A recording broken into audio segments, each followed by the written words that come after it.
यद्वाक्वदन्त्यपि चेतनानि राष्ट्रे देवानां निशसादमन्त्रा चतस्रमोर्जन्तु दुहेपयागुंसे वश्चिदस्याः परमञ्जगाम अहन्तामन्तादधिनिर्मितामहे यस्यान् देवादुभोजनानि एकाक्षरान्तिपदागं षट्पदान् च वाचं देवा उपजीवन्ति विश्वे वाचं देवा उपजीवन्ति विश्वे वाचं गन्धर्वाः प्रसवो मनुष्याः वाचेमा विश्वा भुवनान्यर्पिता सा नो भवन्त्यशसामिन्द्रमत्नि वारक्षरं प्रथमजातस्य वेदानां माता व्रतस्य नाभिः सा नो जुषानोपयज्ञमागात् भवन्ति देवी सुहवामे अस्तु या ऋषयो मन्त्रकृतो मनीषिणः अन्वैच्छन् देवास्तपसाश्रमेण तान् देवीं वाचकं हविषा यजामहे सा नो ददातु सुकृतस्य लोके चत्वारि वाक् परिमिता पदानि तानि विदर्ब्राह्मणाये मनीषिणः गुहास्त्रे निहितानि गयन्ते तुरीयं वाचो मनुष्या वदन्ति श्रद्धयाज्ञः समिध्यते श्रद्धया विन्दते हविः श्रद्धान्तकस्य मूर्धनि वचसा वेदयामसि प्रियकृश्रद्धे ददतः प्रियकृश्रद्धेदिदासदः प्रियं भोजेषु यद्वसु इदं ममुदितं गति यथा देवा असुरेषु श्रद्धामुग्रेषु चक्रिये एवं भोजेषु यद्वसु अस्माकमुदितं कृति श्रद्धां देवायजमानाः वायुगोपा उपासते श्रद्धागं हृदययाकूत्य श्रद्धया हूयते हविः श्रद्धां प्रातरहवामहे श्रद्धां मध्यं दिनं परि श्रद्धागं सूर्यस्य विवृजि श्रद्धे शतथापये हमाः श्रद्धा देवानधिपस्ते श्रद्धां विश्वमिदं जगत् श्रद्धां कामस्य मातरं हविषा वर्धयामसि ब्रह्मजज्ञानं प्रथमं पुरस्तात् विसीमतः सुरुचो वेनावः स बुद्धिया उपमा अस्य विष्ठाः सतश्च योनिमसतश्च विवः पिता विराजा वृषभोरयीनाम् अन्तरिक्षं विश्वरूपा विवेश तमर्कैरभ्यर्चन्ति वत्सं ब्रह्मसन्तं ब्रह्मणा वर्धयन्तः ब्रह्मदेवा न जनयत् ब्रह्म विश्वमिदं जगत् ब्रह्मणः क्षत्रं निर्मितं ब्रह्म ब्राह्मण आत्मना अन्तरस्मिन्निमे लोकाः अन्तर्विश्वमिदं जगत् ब्रह्मैव भूतानां ज्येष्ठं तेन कोरहति स्पर्धितं ब्रह्मदेवास्त्रयस्त्रिगुंशत् ब्रह्मनिर्प्रजापति ब्रह्मणः विश्वभूतानि नावीभान्तः समाहिता चतस्राशाः प्रजरन्वर्णयः इमन्नो यज्ञन्नयतु प्रजानन् हृदं पिन्वन्नजरगुं सुवीरम् ब्रह्म समिद्धमत्याहुतीनाम् आगावो अर्पन्नुत भद्रमश्रन् सीदन्तु गोष्ठेरयन्त्वस्मे प्रजापतेः पुरुरूपाणि स्युः इन्द्राय पूर्वीर्षसो दुहानाः इन्द्रो यज्वने प्रणते च शिक्षते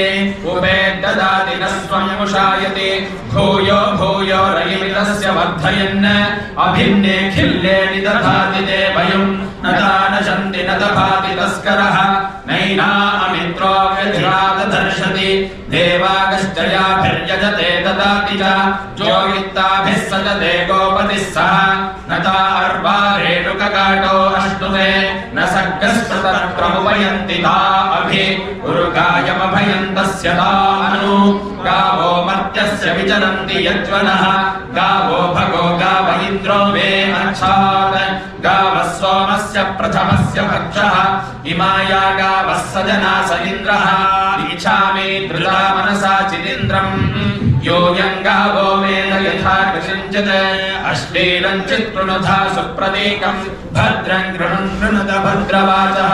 बृहत्वो वयमुच्यते सभासु प्रजापतिः सूर्यवसगं विशन्ते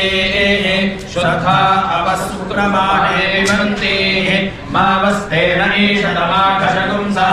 परिवोहेते रुद्रस्य वृञ्जात् उपेदमुपमर्चनम् आसुकोशोपमृच्यता उपर्षस्य रेतसि उपेन्द्रतमवीर्ये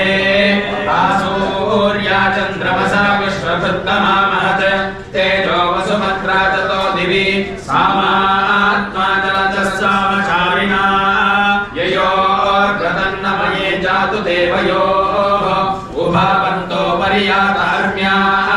दिवो न रश्मिकस्तनतो बृहद्रवे उभा भुवन्ति भुवनानि क्रविक्रतो सूर्यान्ति भुवन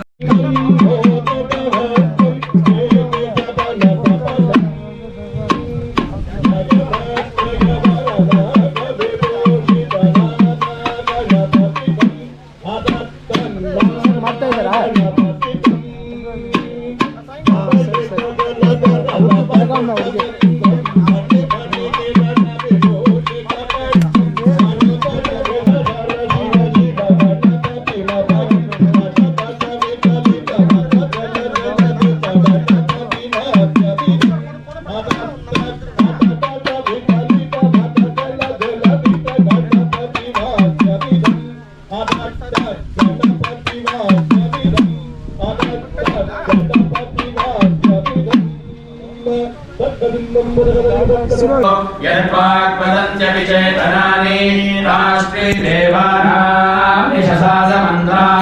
चतस्रमोर्जन्तु दुहेपयागुंसे वश्चिदस्याः परमञ्जगाम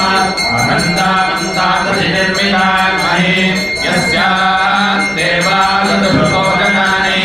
एकाक्षरान् द्विपदागं षट्पदान् च वाचं देवा उपजीवन्ति विश्वे वाचं देवा उपजीवन्ति विश्वे वाचं गन्धर्वाः प्रजवो मनुष्याः वाचेमा विश्वा भुवनान्यर्पिता सा नो भवन्त्यशसामिन्द्रमत्नि वागक्षरं प्रथमजातस्य वेदानां माता व्रतस्याभिः सा नो जुषानोपयज्ञमागात् भवन्ति देवी सुहवामे अस्तु या ऋषयो मन्त्रकृतो मनीषिणः अन्वैच्छन् देवास्तपसाश्रमेण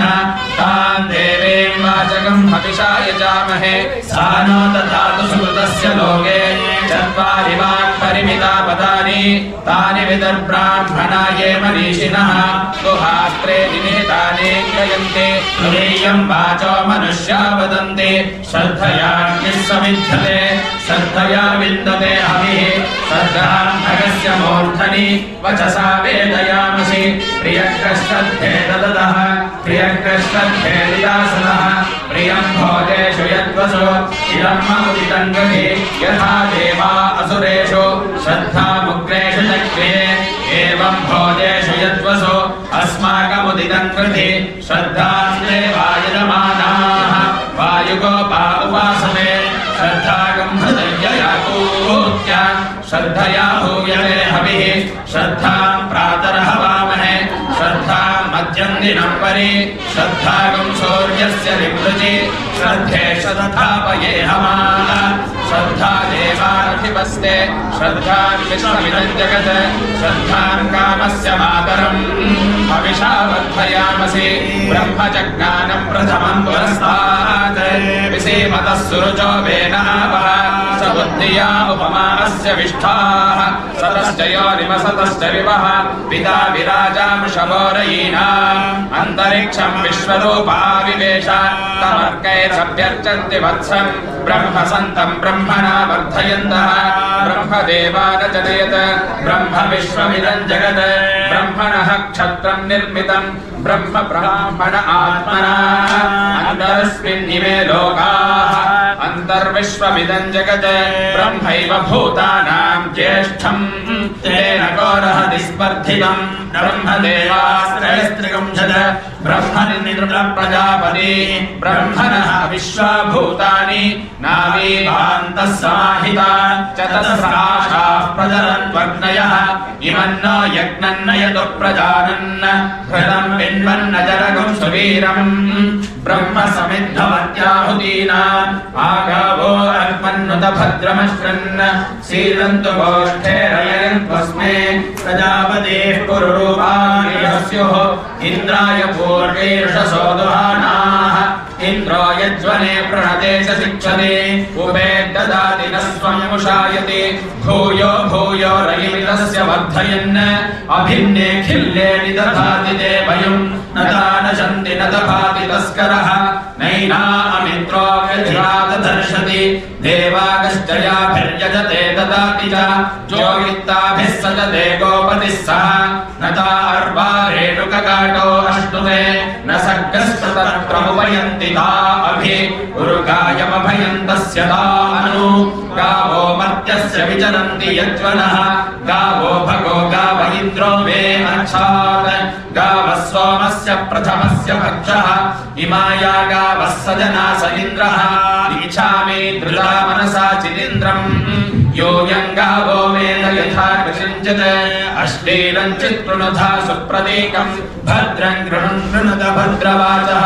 बृहत्वो वयमुच्यते सभासु प्रजापतिः सूर्यवसगं विशन्ते शुद्धा अपसुक्रमाणे विशन्ते